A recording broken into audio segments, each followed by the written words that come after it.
जम्मू कश्मीर के पहलगांव में 22 अप्रैल को हुए आतंकवादी हमले ने देश में गुस्से की लहर पैदा कर दी है। इस हमले में 26 निर्दोष पर्यटकों की निर्मम हत्या कर दी गई और इसका असर सिर्फ भारत ही नहीं बल्कि पूरी दुनिया पर पड़ा है। सुरक्षा बलों ने तेजी से आतंकवादियों पर शिकंजा कसते हुए इलाके की घेराबंदी कर दी है, लेकिन पाकिस्तान की तरफ से नियंत्रण रेखा पर लगातार गोलीबारी की घटना भारत के खिलाफ उसकी नापाक हरकतों को उजागर करती रही। अब सवाल ये उठता है कि क्या भारत इस बार पाकिस्तान के खिलाफ कुछ बड़ा करने की योजना बना रहा है। इस बीच प्रधानमंत्री नरेंद्र मोदी के नेतृत्व में देश के रक्षा मंत्री राजनाथ सिंह ने साफ किया है कि सरकार पाकिस्तान को उसी की भाषा में जवाब देने के लिए पूरी तरह तैयार है। राजनाथ सिंह ने कहा, आप सभी पीएम मोदी और उनकी दृढ़ता से भलीभांति परिचित हैं। जैसा आप चाहते हैं वैसा होकर रहेगा। रक्षा मंत्री ने पाकिस्तान को कड़ी चेतावनी दी कि अगर किसी ने भारत की तरफ आंख उठाई तो उसे मुंह तोड़ जवाब दिया जाएगा। ये बयान इस बात का संकेत दे रहा है कि भारत अब किसी भी प्रकार की कड़ी कार्रवाई करने से नहीं हिचकेगा। साथियों, एक रक्षा मंत्री के रूप में भी मैं कुछ बातें आपसे साझा करना चाहूंगा। किसी भी राष्ट्र का अपना एक भौतिक स्वरूप होता है।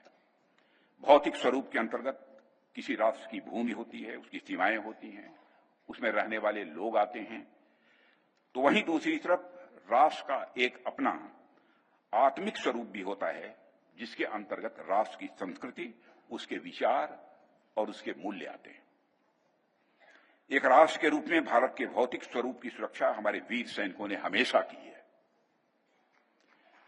तो वहीं पर दूसरी तरफ भारत के आध्यात्मिक स्वरूप की रक्षा हमारे ऋषियों और मनीषियों ने की है।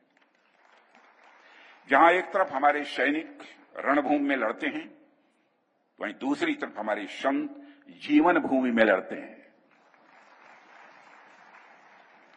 साथियों, एक रक्षा मंत्री के रूप में मेरा दायित्व है कि मैं अपने सैनिकों के साथ मिलकर देश की सीमाओं की सुरक्षा सुनिश्चित करूं। और मेरा यह दायित्व है कि अपनी सेना के साथ मिलकर देश के ऊपर आंख उठाने वालों को मुंहतोड़ जवाब दूं।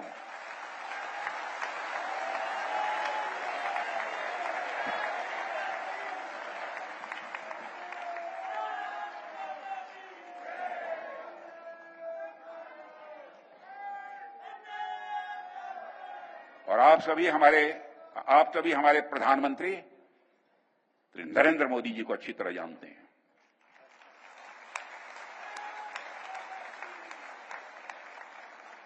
उनकी कार्यशैली से भी अच्छी तरह परिचित हैं, उनकी दृढ़ता से भी अच्छी तरह परिचित हैं।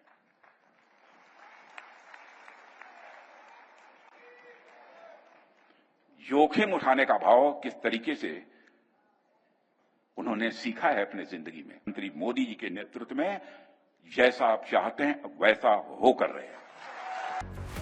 प्रधानमंत्री नरेंद्र मोदी ने इस गंभीर स्थिति का जायजा लेने के लिए रक्षा मंत्री, तीनों सेनाओं के प्रमुख, चीफ ऑफ डिफेंस स्टाफ और राष्ट्रीय सुरक्षा सलाहकार के साथ बैठक की। बैठक में सरकार ने सेना को पूरी तरह से खुली छूट देने का फैसला लिया था ताकि आतंकवादी और पाकिस्तान के खिलाफ जल्दी और निर्णायक कदम उठाया जा सके। पाकिस्तान के खिलाफ सरकार की ओर से जल्द ही किसी बड़े कदम की संभावना जताई जा रही है। पहलगांव हमले के बाद भारतीय सेना ने आतंकियों पर शिकंजा कसने के लिए रणनीतिक कदम उठाए हैं। पाकिस्तान की तरफ से नियंत्रण रेखा पर संघर्ष विराम का उल्लंघन लगातार जारी है। ऐसे में प्रधानमंत्री मोदी ने शनिवार को नौसेना प्रमुख और रविवार को वायुसेना प्रमुख से मुलाकात की है और इन मुलाकातों को बेहद महत्वपूर्ण माना जा रहा है। ये दर्शाता है कि भारत अपनी सुरक्षा को लेकर किसी भी तरह की लापरवाही नहीं बरतने वाला। भारत ने पाकिस्तान पर सीधा हमला करने के बजाय उसकी घेराबंदी करने की रणनीति अपनाई है। इसके तहत भारत ने सबसे पहले सिंधु जल समझौते को सस्पेंड कर दिया और फिर बगलियार बांध से पानी का बहाव रोक दिया, जिससे वाटर स्ट्राइक के तौर पर देखा जा रहा है। इसके बाद भारत ने पाकिस्तान से सभी तरह के व्यापार संबंधों पर भी पूरी तरीके से रोक लगा दी। पाकिस्तान के लिए भारत का एयर स्पेस भी पूरी तरीके से बंद कर दिया गया है। इस तरह के कड़े कदम पाकिस्तान को भारत के सख्त इरादों का एहसास दिलाने के लिए उठाए गए हैं। ऐसे में ये सवाल उठता है कि क्या भारत इस बार पाकिस्तान पर हमला करने के बजाय उसके खिलाफ और भी ज्यादा कड़े कदम उठाएगा? सरकार की ओर से जारी इन संकेतों को देखकर ये साफ है कि इस बार भारत पाकिस्तान को किसी भी कीमत पर नरम नहीं दिखने वाला। Bureau report, India daily.